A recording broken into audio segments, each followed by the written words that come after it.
Hello students, welcome to ADP star the super learning platform. तो देखिए बच्चों, जो अपनी मास्टर प्रॉब्लम सॉल्विंग का जो एक सीरीज चल रही थी उसके अंदर जो नेक्स्ट अपना आज का चैप्टर है वो होने वाला है कॉम्प्लेक्स नंबर। जो प्रीवियस वीडियो था उसमें बच्चों मैंने आपसे पूछा था, तो उसमें काफी सारे बच्चों की डिमांड थी कि सर कॉम्प्लेक्स नंबर जो नेक्स्ट चैप्टर लिया जाए। तो बच्चों आज आपके साथ में कॉम्प्लेक्स नंबर के कुछ एक जो जेई एडवांस में भी अच्छे अच्छे क्वेश्चंस पूछे गए हैं उनको डिस्कस करने वाले हैं हम।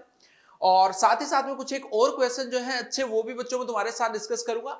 तो इसके बाद में जो अगला चैप्टर है वो अपने को कौन सा लेना चाहिए वो भी आप नीचे कमेंट सेक्शन में कमेंट कर सकते हो। और साथ ही साथ में बच्चों डिस्क्रिप्शन में भी मैंने एक और वीडियो डाला हुआ है जिसके अंदर quadratic equation plus complex number वो दोनों के दोनों चैप्टर जो बेटा कवर किए गए और बहुत ही अच्छे अच्छे और प्यारे प्यारे से क्वेश्चन जो उस वीडियो में आपको मिलेंगे। तो उसको जरूर आपको चेकआउट करना है, काफी हेल्प जो है बच्चों आपकी वहां से आपको मिलने वाली है। तो चलिए देखो स्टार्ट करते हैं। और इसके कोर्स के बारे में बच्चों आरसीसी का क्रैश कोर्स जो है उसके बारे में आपको ऑलरेडी पता है कि प्योरली जेई एडवांस का है। तो अगर आपको एक ऑर्गेनाइज्ड कोर्स की जरूरत है तो आप इसमें जरूर एनरोल कर सकते हो। बट हाँ, ये प्योरली जेई एडवांस के लिए। अगर किसी बच्चे को जेई मेन प्लस एडवांस दोनों की रिक्वायरमेंट है तो वो बच्चे आरबीसी 3.0 में ज्वाइन कर सकते हैं। और अगर किसी को सिर्फ और सिर्फ मेंस चाहिए तो वो उसके लिए कौन सा बैच है, आरबीसी 4.0। और इससे रिलेटेड बच्चों और आगे अगर तुम्हारी कोई भी क्वेरी हो तो जो नीचे नंबर गिवन है उस पर आप कॉल कर सकते हो, सारी इंफॉर्मेशन आपको वहां से मिल जाएगी। ओके, चलिए बच्चों स्टार्ट करते हैं। हम ये क्वेश्चन करते हैं, जेईई एडवांस 2013 में पूछा गया था, पैराग्राफ टाइप का ये क्वेश्चन था। और इस टाइप के क्वेश्चन जो बच्चों लगातार पूछे जा रहे हैं। तो यहां पे आपकी कॉम्प्लेक्स नंबर की जो ज्योमेट्री ऑफ कॉम्प्लेक्स नंबर है वो बहुत स्ट्रांग होना बहुत जरूरी है। ओके, चलिए स्टार्ट करते हैं। यहां पे आपके पास में एक सेट एस गिवन है जिसके अंदर ये यहां पे S1 लिखा बेटा, S1 S2 और S3 इसका इंटरसेक्शन जो गिवन है।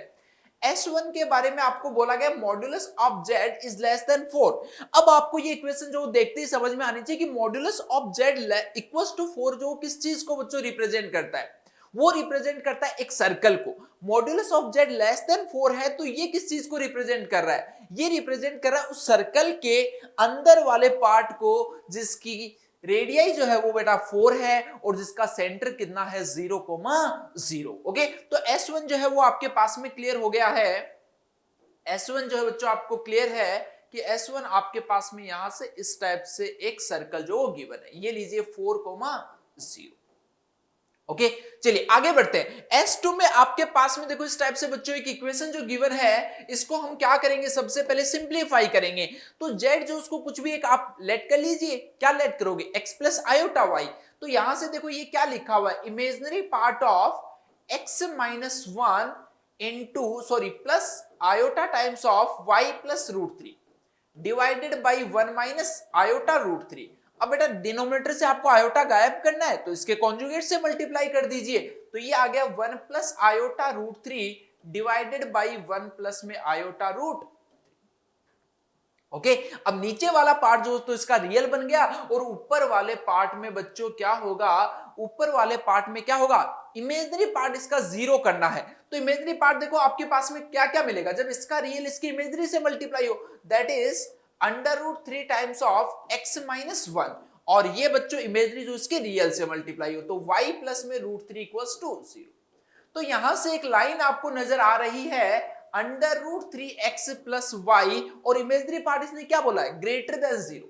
तो ये यहां से S2 जो सेट है वो इस लाइन को रिप्रेजेंट करता है, उन सारे पॉइंट्स को रिप्रेजेंट करता है जो इसमें डालने पे वैल्यू जो बच्चों आपको कैसी देंगे, पॉजिटिव। क्लियरली दिख रहा है ये एक ओरिजिन से पास होती हुई लाइन है जिसका स्लोप जो है बच्चों कैसा है, नेगेटिव। चलिए तो नेगेटिव स्लोप की ओरिजिन से पास होती एक लाइन अगर बच्चों हम ड्रॉ करें तो वो लाइन जो इस टाइप से कुछ आपके पास मिले, ये सेट S2।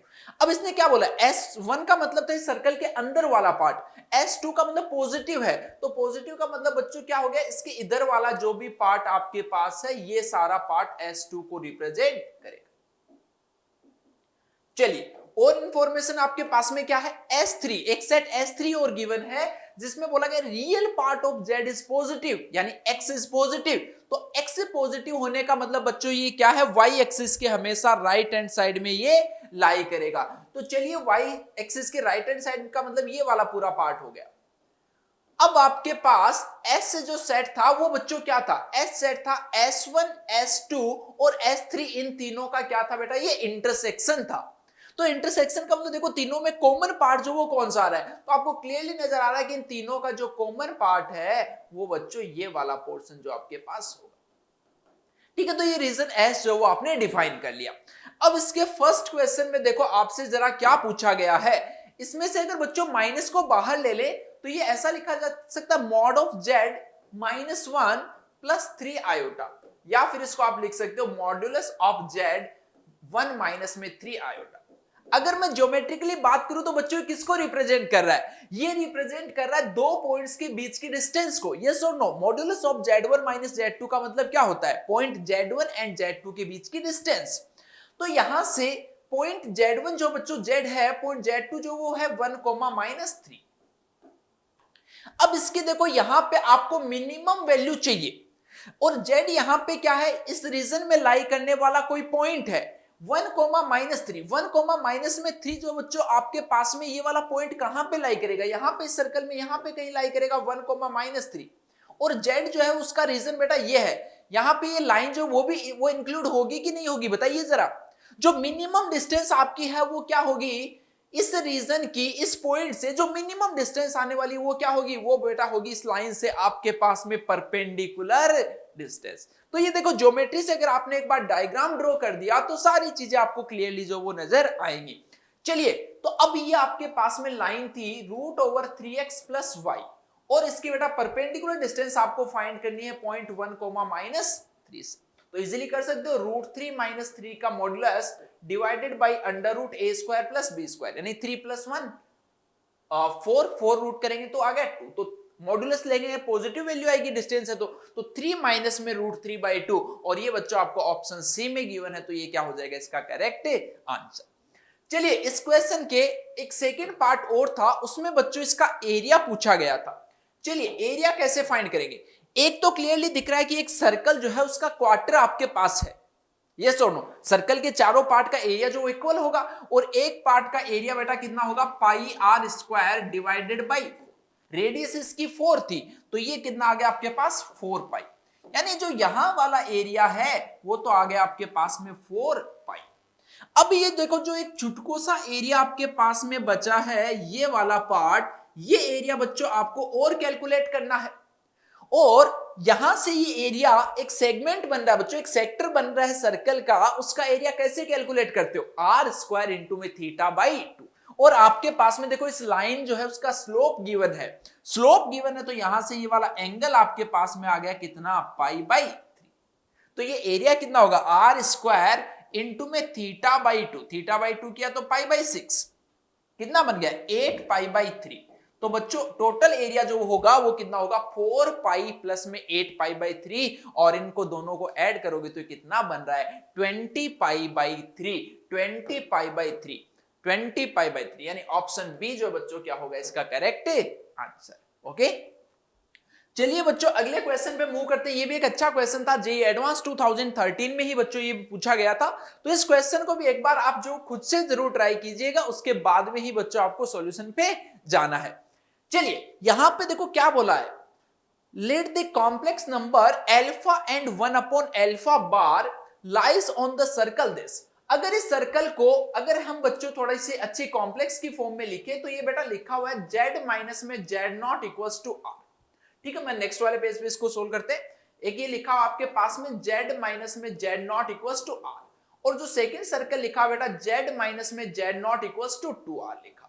बोला गया कि इस पे एक पॉइंट लाई कर रहा है अल्फा, इस पे एक पॉइंट लाई कर रहा है 1/अल्फा बार। जो जो इंफॉर्मेशन गिवन है वो हम मेंशन कर रहे हैं, क्लियरली दिख रहा है ना, इसकी रेडियस 2r है, यहां पे इसकी रेडियस जो वो r है।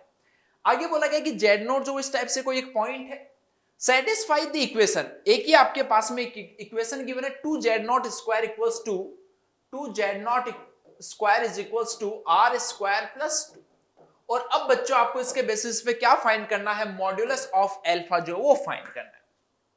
ठीक है, चलिए तो स्टार्ट करते हैं। सबसे पहले अल्फा अगर इसको इस पे लाई कर रहा है यानी इसकी इक्वेशन को सेटिस्फाई करेगा। यहां पे वेरिएबल बेटा कौन है, वेरिएबल ऑब्वियस सी बात है जेड है, क्योंकि दो ये सर्कल गिवन है कॉन्सेंट्रिक सर्कल जिनका सेंटर जो है वो बेटा z0 है और रेडियस जो वो r एंड 2r है।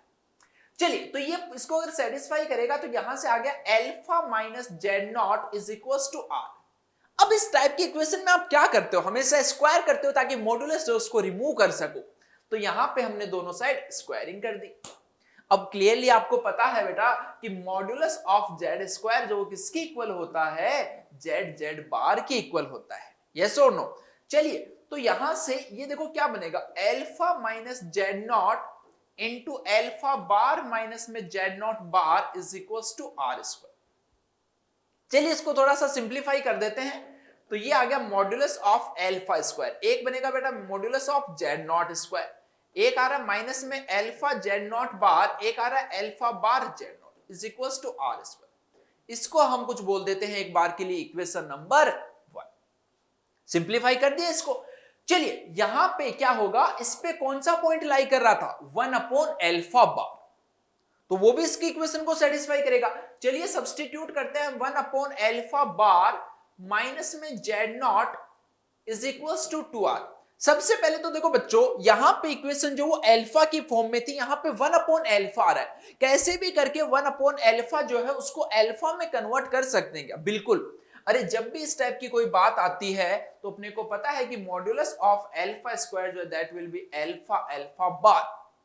तो यहां से अल्फा बार जो है उसकी वैल्यू क्या आएगी, modulus of alpha square upon alpha, ऐसा होगा। चलिए यहां पे देखो मैं फिर से इसको सब्स्टिट्यूट करते हैं वैल्यू को, 1 अपॉन अल्फा बार, तो ये क्या आएगा, alpha upon modulus of alpha square. ये बेटा मॉड्यूलस ऑफ अल्फा स्क्वायर जो वो तो एज ए कांस्टेंट है, यस और नो, रियल नंबर है ये तो।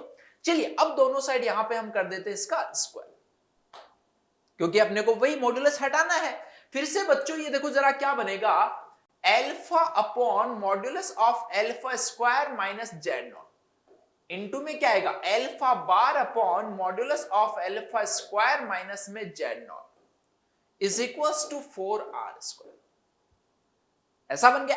चलिए इसको सिंप्लीफाई कर देते, देखो अल्फा इंटू में अल्फा बार कितना बना, मॉड्यूलस ऑफ अल्फा स्क्वायर, और नीचे मॉड्यूलस ऑफ अल्फा की पावर 4 है, तो नीचे आ गया बेटा 1 अपॉन मॉड्यूलस ऑफ अल्फा का स्क्वायर प्लस जेड, ये यहां पे जेड बार है तो ये कितना बन गया, जेड नॉट का स्क्वायर। ये बच्चों अब इससे मल्टीप्लाई होगा तो ये देखो क्या बनेगा, -1 upon modulus of alpha square alpha Z naught bar, और ये जब इससे मल्टीप्लाई होगा तो अगेन माइनस में 1 upon modulus of alpha square Z not alpha bar is equals to 4r square. अब अपना अल्टीमेट एम जो है वो क्या है, अल्फा फाइंड करना, यानी कि जो जेड नॉट और आर है उसको बच्चों आपको क्या करना है, एलिमिनेट करना है। तो चलिए सबसे पहले तो यहां से इसको थोड़ा सा देखो, और अगर आप सिंप्लीफाई करो तो मॉड्यूलस ऑफ अल्फा स्क्वायर जो उससे क्या कर सकते हो, इसको मल्टीप्लाई, तो क्या बनेगा देखो जरा, 1 plus modulus alpha square mod of Z not square. यहां से बच्चों मॉड्यूलस ऑफ अल्फा स्क्वायर हट गया तो ये क्या बन गया, alpha Z naught bar minus Z not alpha bar equals to 4r square into में मॉड्यूलस ऑफ अल्फा स्क्वायर।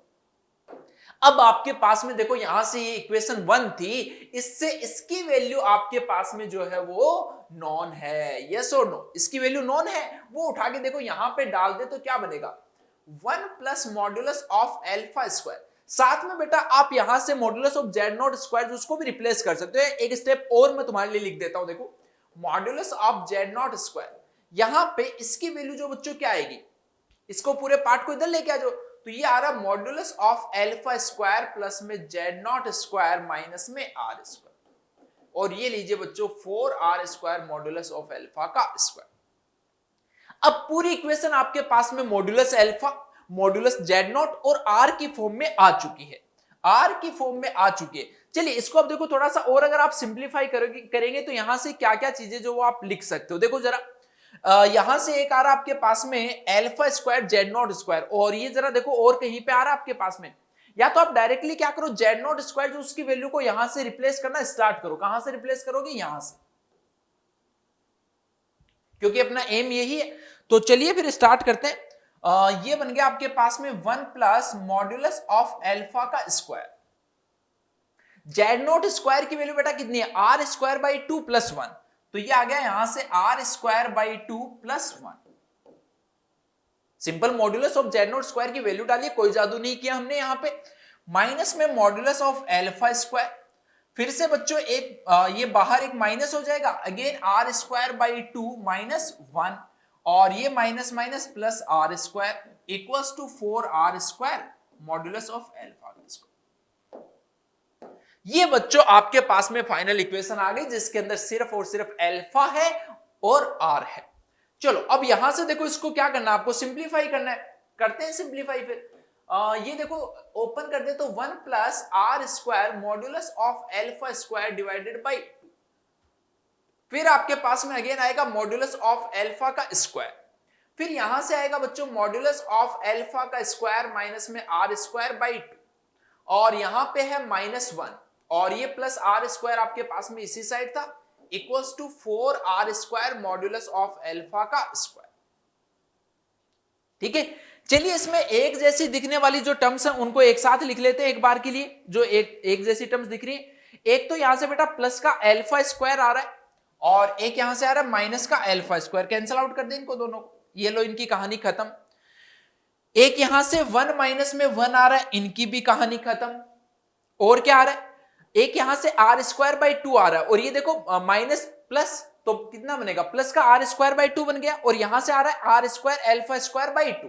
समझ में आ रहा है, देखो यहां से ये क्या बनेगा, R square minus R square by 2, तो आर स्क्वायर बाई 2 बन गया। यहां पे भी एक आर स्क्वायर बाई 2 है, तो दोनों से बेटा आर स्क्वायर बाई 2 कॉमन ले लेंगे, तो ये बन गया 1 प्लस में मॉड्यूलस ऑफ एल्फा का स्क्वायर इज इक्वल्स टू क्या है, 4r square modulus of alpha का स्क्वायर। क्या दोनों जगह आर स्क्वायर से आर स्क्वायर कैंसिल आउट हो गया, बिल्कुल हो गया। तो ये फाइनली आपके पास में देखो क्या बच गया, फाइनली यहां से 1 प्लस मॉड्यूलस ऑफ एल्फा का स्क्वायर आ गया, और 2 बच्चों उधर मल्टीप्लाई होगा, तो ये आ गया आपके पास में 8 times of modulus of alpha का स्क्वायर। मॉड्यूलस ऑफ एल्फा आपको यहां से पूछा था, कितना आ गया, 1/√7। जरा देखते हैं ऐसा कौन सा ऑप्शन है आपके पास में, 1/√7 आपके पास में ऑप्शन सी गिवन है, तो यही क्या होगा इसका करेक्ट आंसर।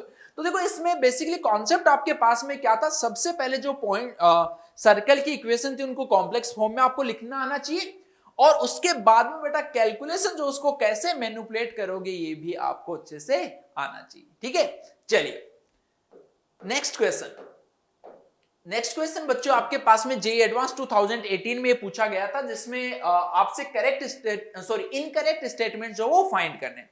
चलिए फर्स्ट में आपको देखो क्या फाइंड करना है, आर्ग्यूमेंट ऑफ -1 माइनस आयोटा। तो पहली चीज तो देखो कि ये कॉम्प्लेक्स नंबर जो कहां पे लाई कर रहा है, कौन से क्वाड्रेंट में लाई कर रहा है, तो आपको क्लियरली नजर आ रहा है कि ये आपके पास में बेटा थर्ड क्वाड्रेंट में जो लाई कर रहा है, यस और नो। और थर्ड क्वाड्रेंट में आप आर्ग्यूमेंट जो वो कैसे फाइंड करते हो, minus of pi minus alpha, ऐसे फाइंड करते हो। अब ये एल्फा क्या है, तो बेटा एल्फा आपके पास में क्या होता है, tan inverse modulus of y upon में मॉड्यूलस ऑफ x, यानी मॉड्यूलस का मतलब क्या है, पॉजिटिव पार्ट लेना है आपको इमेजिनरी पार्ट का और रियल पार्ट का, वो दोनों 1 1 है, तो टेन इनवर्स 1 बेटा आ गया पाई बाई 4, तो एल्फा की वैल्यू पाई बाई 4 आ गई, तो ये आर्ग्यूमेंट जो कितना बन गया, माइनस में 3 पाई बाई 4, यानी इस कॉम्प्लेक्स नंबर का आर्ग्यूमेंट माइनस में 3 पाई बाई 4 होगा, बट ये बोल रहा है पाई बाई 4, तो इनकरेक्ट हो गया। और इनकरेक्ट स्टेटमेंट जो यानी फॉल्स स्टेटमेंट बच्चों आपको फाइंड करना था, तो ऑप्शन ए जो इसका करेक्ट आंसर। चलिए आगे चलते हैं। नेक्स्ट में देखो क्या पूछा गया, एक फंक्शन बोला गया जो रियल नंबर से लेके -पाई टू पाई डिफाइन किया गया है, और एक आपके पास में एक फंक्शन एफ ऑफ टी जो बच्चों गिवन है, आर्ग्यूमेंट इसकी फॉर्म में। अब देखो टी के बारे में आपको पता नहीं है, टी यहां पे पॉजिटिव होगा तो आर्ग्यूमेंट कुछ और आएगा, टी अगर नेगेटिव होगा तो आर्ग्यूमेंट कुछ और आएगा, तो दोनों के लिए बच्चों आपको अलग अलग डिफाइन करना है। तो यहां पे मैंने बोल दिया कि टी जो वो पॉजिटिव है एक बार के लिए, तो ये देखो क्या बनेगा, ऑब्वियस सी बात है कि यहां से जो एल्फा हम फाइंड कर रहे थे, वो तो एल्फा की वैल्यू तो क्या होगी, यहां पे टेन इनवर्स एल्फा होगी, बी ऑप्शन को हम सोल्व करें, टेन इनवर्स टी होगी आपके पास में, टेन इनवर्स एल्फा जो उसकी वैल्यू कितना है, टेन इनवर्स टी, क्योंकि इसका रियल इमेजिनरी पार्ट जो टी है और रियल पार्ट जो कितना है 1 है। चलिए अब आगे चेक करते हैं कि ये अगर टी पॉजिटिव हो गया तो ये कौन से क्वाड्रेंट में लाई करेगा। रियल पार्ट नेगेटिव है, इमेजिनरी पार्ट पॉजिटिव है, बेटा सेकंड क्वाड्रेंट में लाई करेगा।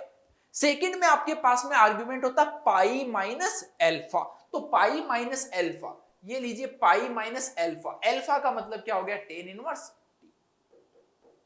अगर t नेगेटिव हो गया तो ये कौन से क्वाड्रेंट में लाई कर जाएगा, थर्ड में, और थर्ड क्वाड्रेंट में बेटा क्या होगा, ये माइनस ऑफ पाई माइनस में टेन इनवर्स। ये आपके पास में फंक्शन एफ ऑफ टी आ गया, एफ ऑफ टी आ गया। तो अब इसके लिए क्या बोला गया कि t की सारी रियल वैल्यूज के लिए ये फंक्शन जो वो कॉन्टिन्यूअस फंक्शन है। चलिए बेटा यहां पे t इक्वल्स टू 0 पे ही हम चेक कर लेते हैं इसकी कॉन्टिन्यूटी। तो t इक्वल्स टू 0 यहां पे डालोगे तो लेफ्ट जो इसकी राइट हैंड लिमिट आ रही है वो आ रही है पाई, और लेफ्ट हैंड लिमिट आ रही है बेटा माइनस में पाई। दोनों इक्वल है क्या, नहीं है। अगर दोनों इक्वल नहीं है तो हम क्या बोलेंगे, फंक्शन डिसकंटीन्यूअस है। ये बोल रहा है कि हर जगह कॉन्टिन्यूअस है, तो स्टेटमेंट क्या हो गया, अगेन इनकरेक्ट। ओके, चलिए next option C. Option C में बोला गया for any two non zero complex number Z1 Z2 argument of, देखो ये लिखा Z1 Z2, तो इसको आप क्या लिख सकते हो, आर्ग्यूमेंट ऑफ Z1 माइनस में आर्ग्यूमेंट ऑफ Z2 प्लस में 2n पाई। ये बेटा हमने 2n पाई क्यों लिखा है, अरे आर्ग्यूमेंट ऑफ Z1, यहां पे देखो अगर किसी कॉम्प्लेक्स नंबर का आर्ग्यूमेंट सपोज थीटा है तो उसके आर्ग्यूमेंट को आप 2 पाई प्लस थीटा भी बोल सकते हो, उसको आप 4 पाई प्लस थीटा भी बोल सकते हो, आप उसको 6 पाई प्लस थीटा भी बोल सकते हो। बेसिकली थीटा जो वो प्रिंसिपल आर्ग्यूमेंट होता है, बट यहां पे सिंपली आर्ग्यूमेंट की बात कर रहा है, तो हमेशा आप क्या ऐड करोगे उसके अंदर, 2n पाई। माइनस में लिखा हुआ है आर्ग्यूमेंट ऑफ Z1 प्लस में आर्ग्यूमेंट ऑफ Z2, तो ये तो देखो जरा आपको कैंसिल होता हुआ नजर आ गया क्या, दिस दिस दिस दिस, तो 2n पाई आ गया। और इसने भी यही बोला है कि ये जो सिंप्लीफाई होके आएगा वो क्या आएगा, is an integer multiple of 2 पाई। तो सही बात है ये तो स्टेटमेंट इनकरेक्ट हो, सॉरी करेक्ट हो गया, स्टेटमेंट करेक्ट है बट आंसर इनकरेक्ट हो गया, क्योंकि इनकरेक्ट स्टेटमेंट फाइंड करना था। चलिए अब लास्ट वाला जो पार्ट है उसको सोल्व करते हैं बेटा। For any 3 given distinct complex number Z1 Z2 Z3 the locus of the point Z satisfying the condition this lies on a straight line। चलिए चेक करते हैं इसको। पहले तो थोड़ा सा अलग अंदाज में बच्चों अपने को लिखना पड़ेगा ताकि चीजें जो वो अपने को अच्छे से दिखें। तो एक आपके पास आ रहा है आर्ग्यूमेंट ऑफ Z माइनस में Z1 upon Z minus Z3, argument of Z minus Z1 upon Z minus Z3, ऐसा आ रहा है। एक आपके पास में देखो जरा क्या आ रहा है, इसको अगर नीचे लेके आ जाए तो Z2 माइनस Z1 और Z2 minus Z3, Z2 minus Z1 and Z2 minus Z3। और इसको बेटा अब कैसा लिखा जा सकता है, आर्ग्यूमेंट ऑफ Z माइनस में Z1 upon Z minus Z3 minus argument of Z2 minus Z1 divided by Z2 minus Z3, ऐसा ये लिखा हुआ है। अब ये देखो ये किस चीज को रिप्रेजेंट कर रहा है, ये रिप्रेजेंट कर रहा है कि आपके पास में बेटा दो कॉम्प्लेक्स नंबर हैं, एक Z1 है एक Z2 है और एक थर्ड कॉम्प्लेक्स नंबर है Z। तो ये यहां से argument of Z minus Z1 Z minus में Z3 जो कौन से एंगल को रिप्रेजेंट कर रहा है, इस एंगल को रिप्रेजेंट कर रहा है। इसको बेटा हमने बोल दिया एक बार के लिए कुछ थीटा। एक और कॉम्प्लेक्स नंबर कहीं पे भी हम कौन सा लेट कर ले, सॉरी ये Z3 था, एक कॉम्प्लेक्स नंबर हम कहीं पे लेट कर लेते हैं Z2, कहीं पे भी कर सकते हो, यहां। ये किसको रिप्रेजेंट कर रहा है, Z2 माइनस Z1, इसको रिप्रेजेंट कर रहा है। और ये बच्चों किसको रिप्रेजेंट कर रहा है, Z2 माइनस Z3, ये इसको रिप्रेजेंट कर रहा है। तो ये यहां से ये एंगल, अब इन दोनों का जो डिफरेंस है वो इसने बोला है पाई। तो बेटा इस एंगल का और इस एंगल का डिफरेंस पाई कब आ सकता है, जब ये एंगल आपके पास में क्या हो, पाई माइनस थीटा। अब तुम्हें क्वाड्रिलेटरल बनता हुआ नजर आ गया और उस क्वाड्रिलेटरल में ऑपोजिट एंगल्स का सम जो है वो पाई है। ऑपोजिट एंगल्स का सम बेटा अगर पाई है तो यहां से तुम क्या बोलोगे कि ये एक साइक्लिक क्वाड्रिलेटरल है। अरे बोलो यस और नो, ये एक साइक्लिक क्वाड्रिलेटरल है। अगर ये एक साइक्लिक क्वाड्रिलेटरल है तो यहां से पॉइंट Z जो है उसका लोकस क्या है, एक सर्कल है। ये चारों पॉइंट जो किस पे लाई कर रहा है, एक सर्कल पे लाई कर रहा है। चलिए एक सर्कल पे लाई कर रहे हैं जबकि ये बोल रहा है कि स्ट्रेट लाइन पे लाई कर रहे हैं, इसका मतलब ये ऑप्शन इनकरेक्ट हो गया, यानी आंसर अपना करेक्ट हो गया। तो ए बी डी ये चारों अपने क्या होंगे बच्चों यहां पे करेक्ट आंसर्स। ओके, चलिए फिर नेक्स्ट क्वेश्चन पे चलते हैं। नेक्स्ट क्वेश्चन ये भी बच्चों जे एडवांस 2019 में आपसे ये सवाल जो पूछा गया था, यहां पे क्या बोला है देखो, let S be the set of all complex numbers Z satisfying this. अगेन आपको पता होना चाहिए बेटा, ज्योमेट्रिक की हेल्प से अगर आप इसको क्वेश्चन को सोल्व करो तो बेहद आसान क्वेश्चन है। ये एक सर्कल को रिप्रेजेंट कर रहा है, किस सर्कल को, modulus of Z -2 - iota is greater than equals to √5। एक ऐसा सर्कल जिसका सेंटर जो है दैट इज 2, -1 और रेडियस जो है बेटा कितनी है, √5। तो ऐसा सर्कल को आप कैसे लिख सकते हो, x - 2 whole square plus y plus 1 whole square is equals to 5, r square होता है। तो क्लियरली इसका सेंटर 2, -1 रेडियस √5। चलिए इसको बच्चों थोड़ा सा हम ड्रॉ करके देखते हैं एक बार। तो क्लियरली ये नजर आ रहा है कि आपको ये सर्कल जो बच्चों कहां से पास हो रहा है, ओरिजिन से पास हो रहा है। तो ओरिजिन से पास होता हुआ एक सर्कल अगर हम ड्रॉ करें तो वो सर्कल इस टाइप से कुछ आ गया, इसका ये यहां पे सेंटर हो गया 2, -। आगे देखो क्वेश्चन को ध्यान से पढ़ना। If the complex number z0 is such that 1 upon modulus z0 -1 is the maximum of the set this, यानी कि 1 upon z0 -1 बेटा मैक्सिमम कब आएगा, जब z0 -1 जो वो कैसा हो, मिनिमम। और z0 -1 किसको रिप्रेजेंट कर रहा है, एक पॉइंट है z0, उसकी 1,0 से डिस्टेंस को बेटा वो रिप्रेजेंट कर रहा है। 1,0 आपके पास में यहां पे कहीं होगा 1,0। z0 क्या है, z0 इस सर्कल पे लाई करने वाला एक पॉइंट है। तो सर्कल पे लाई करने वाले एक पॉइंट की इस पॉइंट से मिनिमम डिस्टेंस जो आपके पास में कब आएगी, जब बच्चों वो लाइन जो इस टाइप से कुछ हो और यहां पे वो पॉइंट आपके पास में z0 जो है वो लाई करना। सर्कल से पास होने वाली लाइन के साथ में कोलिनियर होगा, तभी वो डिस्टेंस जो आपके पास में कैसे आने वाली है, मिनिमम आने वाली। तो यहां पे हमने कोई भी एक पॉइंट ये ले लिया बच्चों z0। ठीक बात बोली हमने। चलिए जब ये ठीक बात बोली तो अब आगे आपको और क्या करना है, यहां से देखो z0 हमने ये लिख दिया, ठीक है, कोई भी एक पॉइंट हमने ले लिया z0, कोई भी ये पॉइंट हो सकता है, आपको तो सिंपली ये देखना कि ये कोई भी एक पॉइंट हो गया, ठीक है। चलिए अब यहां से z0 जो उसको बोल देते हैं एक बार के लिए कुछ x प्लस आयोटा y, ठीक है। तो ये देखो क्या लिखा हो, 4 माइनस, इसकी वैल्यू आपको इसका प्रिंसिपल आर्ग्यूमेंट फाइंड करना है। तो 4 माइनस में z0 प्लस में z0 bar divided by z0 minus में z0 बार प्लस में 2 आयोटा, इसका आपको बच्चों क्या फाइंड करना है, आर्ग्यूमेंट। चलिए इसको सिंप्लीफाई करते हैं। तो आर्ग्यूमेंट ऑफ z प्लस में z बार क्या होगा, 2x होगा, तो ये आ गया 4 माइनस 2x, और z माइनस में z0 बार क्या होगा, 2 आयोटा y प्लस में 2 आयोटा। तो बेटा एक तो ये देखो आपके पास में 2 से 2 तो कैंसिल आउट हो गया, 1 अपॉन आयोटा माइनस आयोटा बनेगा, ऊपर से बनेगा 2 माइनस एक्स और नीचे से आएगा y प्लस 2, और ये लीजिए साथ में माइनस आयोटा, माइनस आयोटा।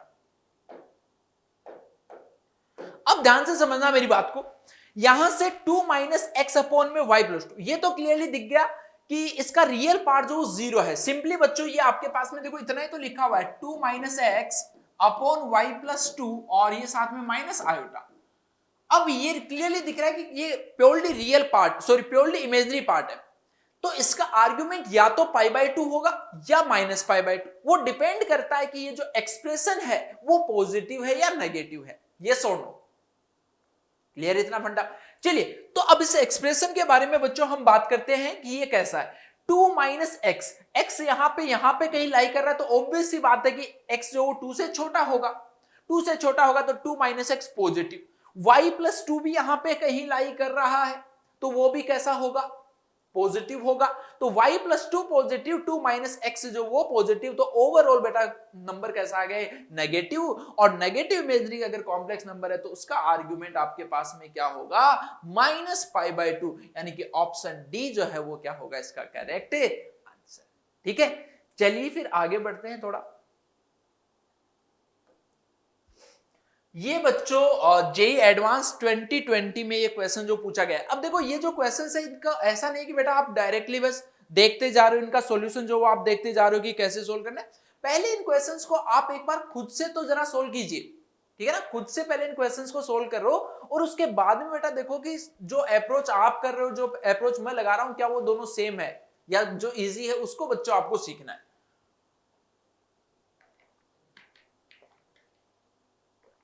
ठीक है, चलिए फिर स्टार्ट करें इसको। क्या बोला गया यहां पे देखो जरा, for a complex number z let real part of z denote the real part of z। ठीक है, सही बात है। Let s be the set of complex number z satisfying this. यहां पे बच्चों ये लिखा z की power 4 sorry z raise to power 4 minus में मॉड्यूलस ऑफ z की power 4 is equals to 4 iota z square. और आयोटा अपने को पता ही है कि भाई ये इमेजिनरी नंबर है। Then the minimum possible value of this expression with real part of z1 is greater than 0 and real part of z2 is less than 0। Okay, तो पहली चीज तो देखो आपके पास में आपको क्या क्या पता है। यहां से मॉड्यूलस ऑफ z स्क्वायर जो वो क्या होता है, z इंटू में z बार होता है। चलिए इसको रिप्लेस करते हैं, एक बार देखते हैं कि इक्वेशन जो उसको बेसिकली इसको सिंप्लीफाई आपको करना है कि क्या क्या चीजें आप इसमें कर सकते हो। ये क्या बन गया, z इंटू में z बार इसका square equals to 4 iota z square.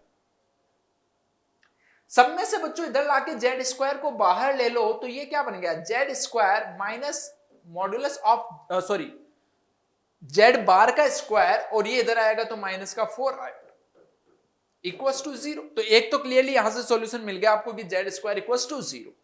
ये बच्चों क्या लिखा हुआ है, z माइनस में z बार इंटू में z प्लस में z bar is equals to 4 iota.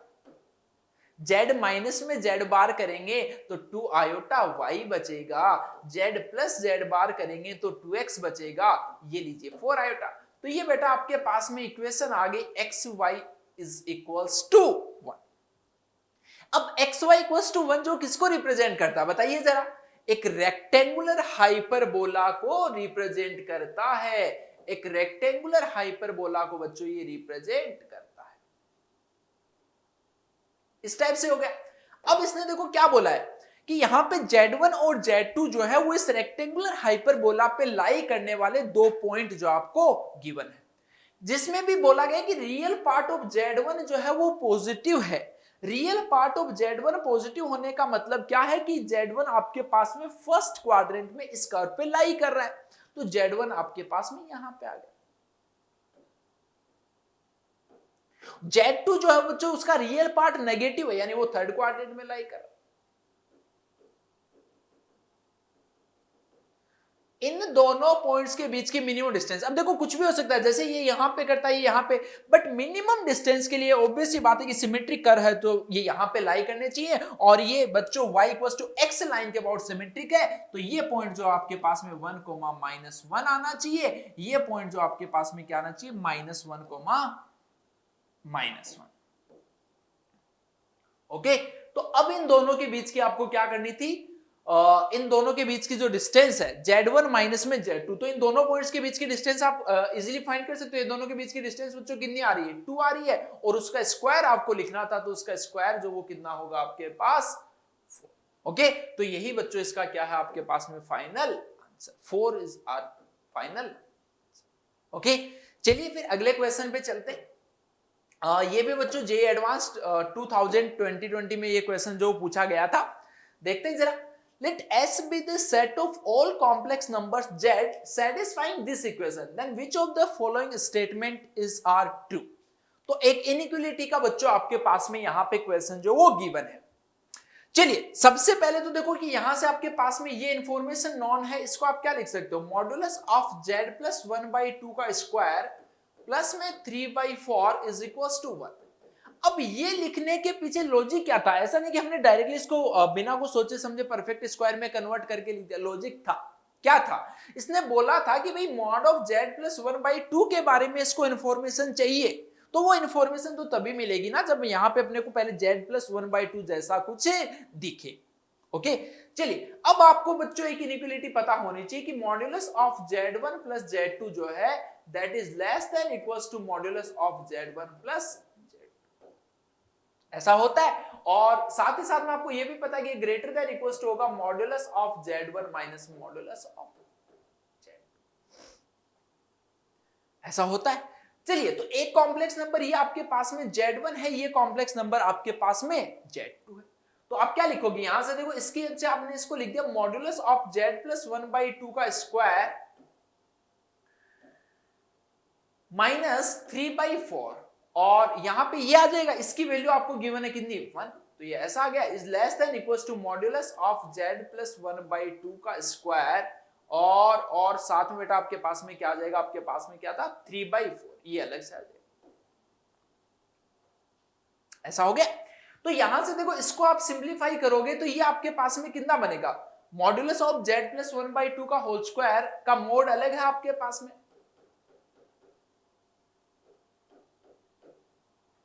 ठीक है, ये अलग लिखा आपने। और इसके अलावा क्या होगा आपके पास में, यहां से माइनस का 3/4 इधर आया, तो ये आपके पास में 1 प्लस में 3/4 जो कितना बन गया 7/4, और यहां से देखो ये कितना बनेगा, इसको इधर लेके आ जाओ, तो मॉड्यूलस ऑफ Z प्लस 1/2 का जो स्क्वायर है वो कितना आएगा आपके पास में 1 माइनस में 3/4, ये आ गया बेटा 1/4। तो यहां से देखो कितना आ गया, मॉड्यूलस ऑफ Z प्लस 1/2 जो ग्रेटर देन इक्वल्स टू 1/2 और लेस देन माइनस 1/2, अब मॉड्यूलस है तो वो नेगेटिव तो हो नहीं सकता, और यहां से बेटा क्या आएगा, modulus of Z plus 1/2 is less than equals to √7/, और ग्रेटर देन 0 जो वो तो होगा ही होगा। चलिए अब ऑप्शंस को चेक करते हैं। तो यहां पे बोला गया मॉड्यूलस ऑफ Z प्लस 1/2 जो 1/2 से छोटा है, और यहां पे बोल रहा है कि 1/2 से बेटा बड़ा है, तो कौन सा ऑप्शन ट्रू होगा, ऑप्शन सी जो इसका करेक्ट, तो ये हट गया। अब मॉड्यूलस ऑफ Z के बारे में इसको चाहिए, तो मॉड्यूलस ऑफ Z के बारे में अगेन बच्चों आप यहीं से चीजें जो वो लिख सकते हो, कैसे लिख सकते हो, मॉड्यूलस ऑफ Z जो उसकी क्या चाहिए, मैक्सिमम वैल्यू जो आपको चाहिए, तो आप क्या बोलोगे यहां से कि मॉड्यूलस ऑफ Z प्लस में 1/2 जो है वो क्या होगा, लेस देन इक्वल्स टू, या फिर इसको बोलो कि greater than equals to modulus of Z minus में 1/2 होगा। तो यहां से देखो मॉड्यूलस ऑफ Z प्लस 1/2 जो उसकी मैक्सिमम वैल्यू भी आपने ऑलरेडी फाइंड कर रखी है, वो कितनी है √7/2, और ये इधर आके ऐड होगा, तो मॉड्यूलस ऑफ Z जो वो आपके पास में क्या आ गया, less than equals to √7 plus में 1/2। ये बोल रहा है कि मॉड्यूलस ऑफ Z जो वो इससे छोटा होना चाहिए, और ये बच्चों आपके पास में कितना लिखा है, ये तो ऑब्वियस सी बात है कि 2 से तो क्या है, ये यहां से ये जो √7 है वो कितना आएगा आपके पास में, ओवरऑल 3 से तो छोटा आएगा, तो ये इससे छोटा है, तो 2 से छोटा तो आपके पास में ये होगा ही होगा। बोलो यस और नो। तो ऑप्शन बी जो है वो भी क्या है इसका करेक्ट स्टेटमेंट। ऑप्शन डी के बारे में बच्चों, ऑप्शन डी जो है वो इसके बारे में सबसे सोचने वाली चीज थी कि ऑप्शन डी जो है उसके बारे में आप क्या बोलोगे। तो ऑप्शन डी ध्यान से सोचो, the set S has exactly 4 elements, यानी कि ये जो इक्वेशन बोली गई इसने बोला है कि इसको सेटिस्फाई करने वाले 4 ही कॉम्प्लेक्स नंबर हैं, तो ऐसा बेटा पॉसिबल नहीं है। देखो जरा, इनफाइनाइट कॉम्प्लेक्स नंबर आपको ऐसे मिल सकते हैं जिनका मॉड्यूलस जो है वो आपके पास में यहां से कितना है 1। एक तो देखो सिंपली सोचो, Z² प्लस Z जो उसको अगर मान लो कि आपने 0 कर दिया तो 1 इक्वल्स टू 1, और यहां से कितने सॉल्यूशन आ गए 2। एक आपको क्लियरली पता है कि ओमेगा होता ही है 1 प्लस में, सॉरी 1 प्लस ये जो Z² प्लस Z है इसकी वैल्यू को आप क्या कर सकते हो, आयोटा माइनस में 1 कर दो इसको, तो -1 से -1 खत्म, या आयोटा बच गया। बहुत सारी पॉसिबिलिटी है ना।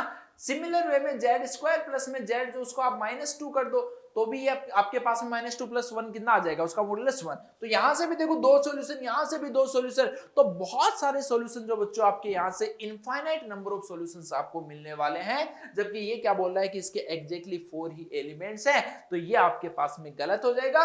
तो ऑप्शन बी और सी जो वो दोनों क्या होंगे इसके करेक्ट आंसर। ओके, चलिए फिर बच्चों चलते हैं नेक्स्ट क्वेश्चन पे।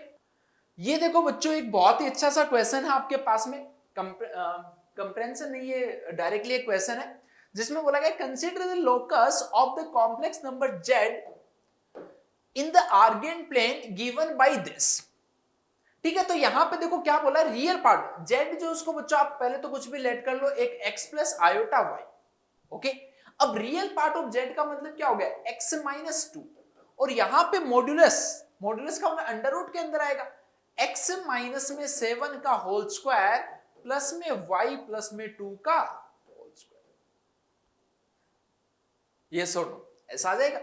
चलिए अब दोनों साइड देखो, अगर स्क्वायरिंग कर दे तो X square minus 4x plus 4 is equal to X square minus में 14x प्लस में 49 प्लस y प्लस में 2 का होल स्क्वायर। क्लियरली आपको नजर आ रहा है एक्स स्क्वायर से एक्स स्क्वायर जो खत्म हो गया, तो ये देखो इक्वेशन क्या आई, y प्लस में 2 का होल स्क्वायर। इसको बेटा 14x को उधर लेके आ जाओ, तो ये आ गया 10x माइनस में 45। अरे ये कर थोड़ा सा जाना पहचाना सा लग रहा है क्या? ये कर जो जाना पहचाना सा लग रहा है क्या? y प्लस में 2 का whole square is equals to 10 को अगर बाहर ले ले तो x माइनस में 9/2। अरे एक पैराबोला को रिप्रेजेंट कर रहा है। कौन सा parabola? y square is equals to 4ax type का जो पैराबोला होता है उसको ये रिप्रेजेंट कर रहा है। ध्यान से समझना बच्चों, बहुत ही प्यारा सा क्वेश्चन है। ज्योमेट्री आपको हेल्प करेगी पूरी की पूरी इसके अंदर। ये एक y square is equals to 4ax type का पैर, इसका वर्टेक्स आपको नजर आ रहा है। वर्टेक्स कितना? 9/2 कोमा -2। चलिए 9/2 कोमा -2 इसका वर्टेक्स, ये इसका वर्टेक्स हो गया बेटा 9/2 कोमा -2।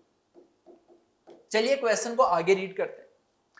आगे इसने बोला है Pz1 and Qz2 be two complex numbers satisfying the given locus, यानी उस पैराबोला पे दो पॉइंट P and Q लाई कर रहे हैं और एंड ऑल्सो सेटिस्फाइंग दिस, इसको भी सेटिस्फाई कर रहे हैं।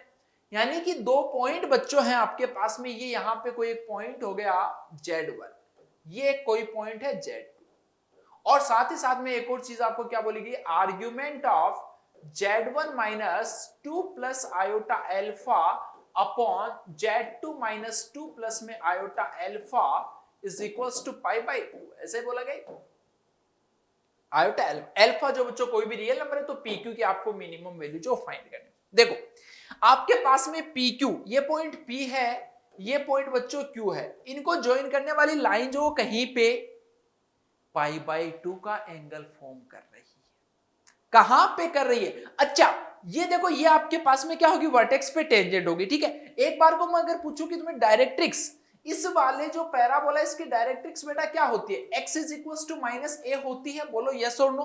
होती है। x का मतलब क्या हो गया? x माइनस में 9/2, a 4a, पैराबोला 4a की वैल्यू 10 है तो a की वैल्यू कितनी आ गई? 5/2, तो ये लीजिए माइनस का 5/2, तो 9/2 माइनस 5/2 कितना हो गया? x is equals to 2। x equals to 2 इसकी क्या है? डायरेक्ट्रिक्स है, तो ये लीजिए इसकी x इज इक्वल्स टू 2 बच्चों डायरेक्ट्रिक्स। अब जरा ध्यान से ये पॉइंट देखो, जो इसने बोला था 2 कोमा आयोटा अल्फा, वो इसकी डायरेक्ट्रिक्स पे लाई कर रहा है। ये चीज आपको सोचनी थी। इस क्वेश्चन में सबसे बड़ी इंपॉर्टेंट चीज क्या थी कि ये जो इसने बोला है कि ये जो P और Q पॉइंट को ज्वाइन करने वाली जो लाइन है वो कहां पे बेटा आपके पास में 90 डिग्री का एंगल फॉर्म कर रही है? डायरेक्ट्रिक्स पे 90 डिग्री का एंगल फॉर्म कर रही है। तो PQ के बीच की मिनिमम डिस्टेंस, तो बेटा PQ उस केस में मिनिमम आपके पास में क्या आएगा? लेटस रेक्टम आएगा। तो इसका मतलब बेसिकली वो इस क्वेश्चन को इतना बड़ा घुमा फिरा के कॉम्प्लेक्स नंबर की फॉर्म में इसको कन्वर्ट करके जो पूछा है, अगर वो डायरेक्टली लैंग्वेज में पूछ लेता कि ये तुम्हारे पास में एक पैराबोला गिवन है और इसका लेटस रेक्टम जो तुम्हें फाइंड करना है, तो तुम खट से बच्चों उसको फाइंड कर देते। बट इतना आसान वो एडवांस में आपको पूछता नहीं है, घुमाना फिराना तो बच्चों उसका काम है। तो इसका लेटेस्ट रेक्टम क्या होगा? 4a, a अपने ऑलरेडी फाइंड कर रखा है, a कितना था बच्चों? 10/4, तो ये आपके पास में कितना आ गया? 10, और यही क्या हो जाएगा इसका फाइनल आंसर। ठीक है बच्चों, काफी आज के लिए। तो ये देखो कॉम्प्लेक्स नंबर के हमने जो भी जेईई एडवांस के जो अच्छे अच्छे बच्चों PYQ थे वो सारे देखे, और साथ ही साथ मैंने क्या बोला कि कॉम्प्लेक्स नंबर की और भी अच्छी अच्छी प्रॉब्लम्स और साथ ही साथ में क्वाड्रेटिक इक्वेशन की भी अच्छी अच्छी प्रॉब्लम जो है वो बच्चों मैंने डिस्क्रिप्शन में जो वीडियो है उसके अंदर डाल दिया है एक वीडियो, उसको आप जरूर देख लेना। वो पहले से यूट्यूब पे डाला हुआ है, लेकिन काफी सारे बच्चों ने आप में से देखा नहीं होगा, तो उस वीडियो को देख के बच्चों आप में पूरी फील आ जाएगी। उसके बाद में आपको कुछ और करने की जरूरत नहीं पड़ेगी कॉम्प्लेक्स नंबर और क्वाड्रेटिक इक्वेशन में। और साथ ही साथ में जैसे मैंने बोला कि तुम्हारी डिमांड पे मैं तुम्हारे लिए ये लेक्चर जो लेके आ रहा हूं, तो आप कमेंट सेक्शन में जरूर बता देना कि अगला जो लेक्चर है वो आपको कौन से चैप्टर पे चाहिए एडवांस में, जो कि आपको डिफिकल्ट लगता है, किसकी प्रॉब्लम जो आपको सोल्व करनी है। ओके बच्चों, और क्रैश कोर्स के बारे में आपको ऑलरेडी बता दिया। अगर इसके बारे में कोई भी क्वेरीज बच्चों आपकी किसी भी चीज से रिलेटेड की क्या इसमें होने वाला है, क्या फी है, कैसे एनरोल करना है, ये सब, तो जो नंबर बच्चों नीचे गिवन है उस नंबर पे आप इसमें कॉल करके पूछ सकते हो। ओके, चलिए फिर बच्चों मिलते हैं नेक्स्ट लेक्चर में।